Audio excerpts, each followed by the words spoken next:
बहुत समय पहले की बात है। सहारनपुर नाम के गांव में पूर्वी अपनी माँ के साथ रहती थी। पूर्वी के सर पर बाल बचपन से ही बहुत कम थे और जैसे जैसे पूर्वी बड़ी हुई उसके सर के बाल बिल्कुल खत्म हो गए और पूर्वी धीरे धीरे पूरी तरह से गंजी हो गई। पूर्वी जब भी बाहर जाती तो मोहल्ले की लड़कियाँ उसका मजाक उड़ाया करती। टकली टकली, देखो देखो टकली आ रही है। ए टकली, चल बैठ इधर। ऐसा बोलकर पूर्वी के सर पर सभी लड़कियाँ मारकर भाग जाती हैं। और तो और सुहानी जब कॉलेज जाती तो वहाँ पर भी लड़कियाँ उसका खूब मजाक उड़ाती। उसे ना तो कोई मोहल्ले में पसंद करता था और ना ही कॉलेज में, यहाँ तक कि उसकी कोई भी सहेली नहीं थी। ऐसे ही एक दिन की बात है, पूर्वी के कॉलेज में एक फैशन कंपटीशन होने वाला था। कॉलेज की सभी लड़कियाँ उस कंपटीशन में हिस्सा लेती हैं।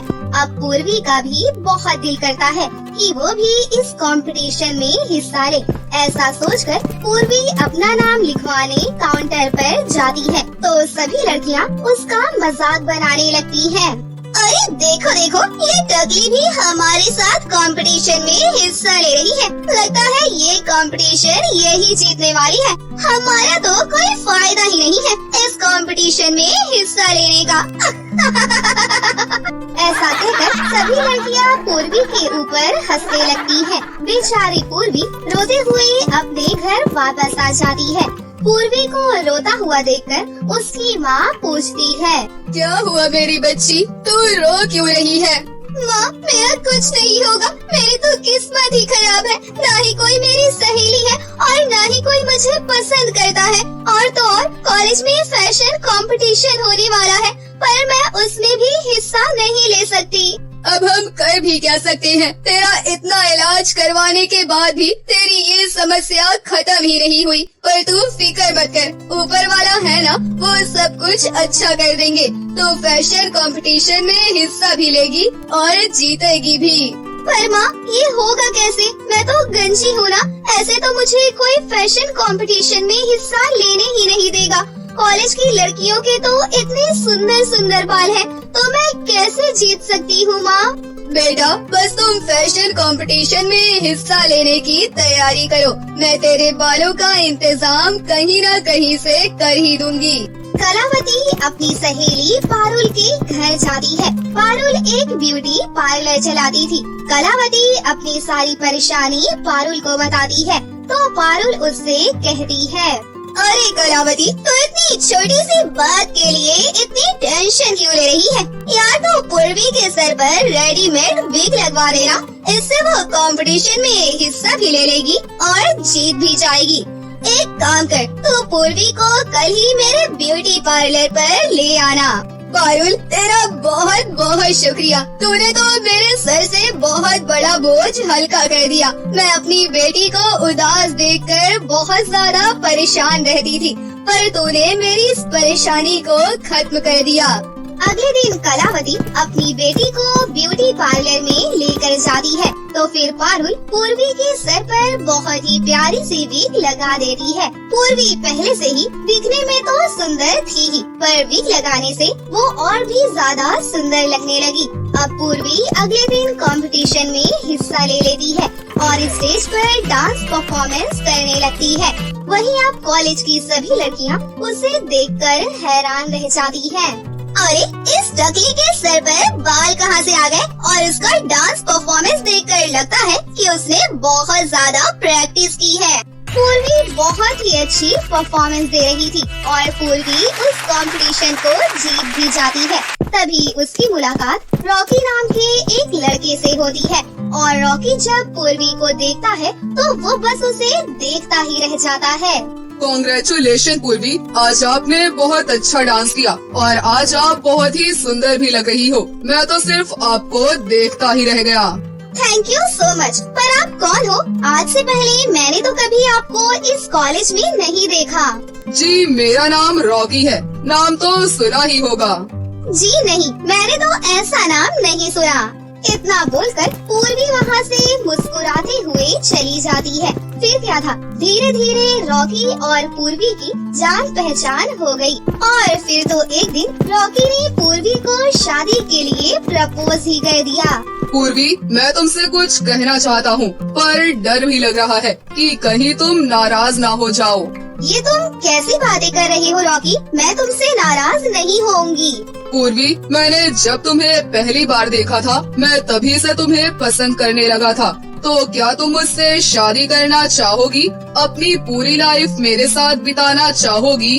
पूर्वी को तो समझ ही नहीं आता कि अब वो क्या बोले। खुशी के मारे तो उसके दिल में लड्डू फूट रहे थे। फिर थोड़ा सोचने के बाद वो रॉकी से शादी करने के लिए हाँ बोल देती है, जिसके बाद कुछ ही दिनों में रॉकी और पूर्वी की शादी बहुत ही धूमधाम से हो जाती है।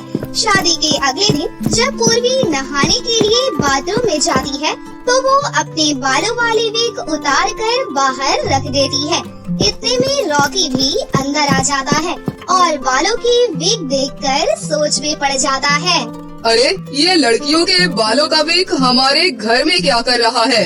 रॉकी ऐसा सोच ही रहा था कि तभी रॉकी की नजर बाथरूम से आती हुई पूर्वी पर जाती है। पूर्वी की हालत को देखकर तो उसके होश ही उड़ जाती है और वो गुस्से में बोलता है, इतना बड़ा धोखा, वो भी मेरे साथ? तुम गंजी हो और इतने दिनों से मुझे उल्लू बना रही थी।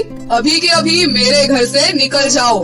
नहीं नहीं रॉकी, मैं तुमसे बहुत प्यार करती हूँ, तुम मेरे साथ ऐसा मत करो। तुम जो बोलोगी मैं वैसा ही करूँगी, बस तुम मुझे इस घर से मत निकालो। बिल्कुल नहीं, अभी के अभी तुम मेरी नजरों से दूर हो जाओ और फिर कभी अपनी शक्ल मत दिखाना। पूर्वी रोते हुए रॉकी के घर से वापस चली जाती है। अब उसे समझ ही नहीं आ रहा था कि अब वो कहाँ जाए। वो बस चलती ही जा रही थी। चलते चलते पूर्वी एक पेड़ के नीचे आकर बैठ जाती है और रोते रोते कहती है, हे ऊपर वाले, इसमें मेरी क्या गलती है? अगर मैं गंजी हूँ तो गंजी होने की वजह से मैंने अपनी पूरी जिंदगी में कोई भी खुशी नहीं देखी। ना ही मेरा कोई दोस्त था और ना ही कोई मुझे पसंद करता था। एक रॉकी ही था जो मेरे नकली बालों की वजह से मुझसे प्यार करने लगा था। लेकिन अब जब उसके सामने मेरी सच्चाई आ गई तो उसने भी मुझे छोड़ दिया। अब मैं कहाँ जाऊंगी? मेरी माँ भी मुझे देखकर उदास हो जाएंगी। हे ऊपर वाले, आपने मेरे साथ ऐसा क्यों किया? इतना सब सोचकर पूर्वी और भी ज्यादा रोने लगती है। तभी वहाँ पर एक परी प्रकट हुई और बोली, पूर्वी, ऊपर वाले से इतनी शिकायत मत करो। उन्होंने मुझे यहाँ पर तुम्हारी मदद करने के लिए भेज दिया है। पर आप कौन हो और मेरा नाम कैसे जानती हो? मेरा नाम रोज़ेलिना परी है और मैं परी लोक से पृथ्वी पर तुम जैसे दुखी लोगों की मदद करने के लिए आती हूँ। अब तुम बिल्कुल भी मत रो, मैं यहाँ पर सब कुछ ठीक करने के लिए आई हूँ। इतना कहकर रोज़ेलिना परी अपनी जादुई छड़ी को हवा में घुमाती है और बादलों से बहुत ही सुंदर सुंदर बालों की बारिश होने लगती है। ये देखकर पूर्वी बहुत ही ज्यादा घबरा जाती है। पर तभी परी उससे कहती है, पूर्वी, इसमें से जो भी बाल तुम्हें पसंद है तुम अपने सर पर उसे रख लो। परी पूर्वी से जैसा कहती है पूर्वी बिल्कुल वैसा ही करती है और वो बाल उसके सर पर हमेशा के लिए सेट हो जाती हैं। अब तो पूर्वी की खुशी का कोई ठिकाना ही नहीं रहा। अब पूर्वी परी के जादुई बालों की वजह से पहले से और भी ज्यादा सुंदर दिखने लगती है। फिर पूर्वी खुशी खुशी अपनी माँ के घर आ जाती है। कुछ दिन तो ऐसे ही बीत जाते हैं। इधर रॉकी को भी अपनी गलती का एहसास होता है।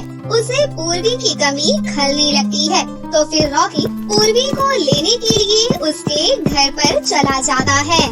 पूर्वी, तुम अभी के अभी हमारे अपने घर वापस चलो। मुझे अपनी गलतियों का एहसास हो गया है। इंसान की खूबसूरती ही जरूरी नहीं है, बल्कि प्यार और सम्मान का रिश्ता भी जरूरी है।